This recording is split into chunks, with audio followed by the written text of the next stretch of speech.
இந்த தமிழ் மண் தான் நமக்கு எல்லாத்தையும் கொடுத்துச்சு. இந்த மண்ணை காக்கிற பொறுப்பு கடமையும் நமக்குத்தான் இருக்கு. டெல்லி நம்ம மேல எப்படியெல்லாம் ஆதிக்கம் செலுத்துறாங்க, ஒன்றா ரெண்டா இந்தி மொழியை திணிக்கிறாங்க. நம் மாணவர்களை பலி வாங்கக்கூடிய நீட் தேர்விலிருந்து விலக்கு தர மறுக்கிறாங்க.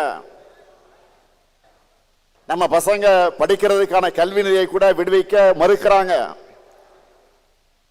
கீழடையின் தொன்மையை மறைக்கிறாங்க. வாக்காளர் பட்டியல் திருத்தம் என்ற பெயர்ல நம்மோட வாக்குரிமையை பறிக்கிறாங்க.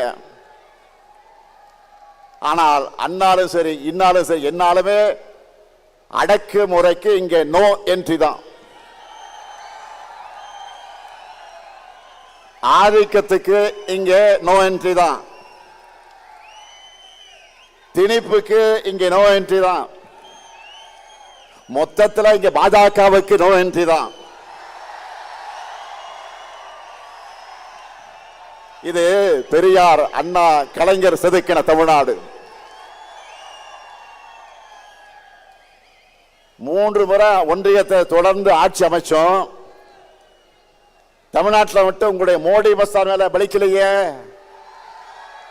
இன்னுமா எங்களை பத்தி உங்களுக்கு தெரியல? இங்க இருக்கவங்களுக்கு மட்டும் இல்ல, இந்த 30 விழாவை டிவியில சோசியல் மீடியால பார்த்துக்கிட்டு இருக்கக்கூடிய ஒவ்வொருத்தருக்கும், குறிப்பா இளைஞர்களுக்கு சொல்றேன், தலைமுறை தலைமுறையா நாம போராடி எத்தனையோ பேர் உயிர் தியாகம் செஞ்சு பெற்று தந்த உரிமைகள் எல்லாம் நம் முன்னாடியே பறிபோக அனுமதிக்கலாமா?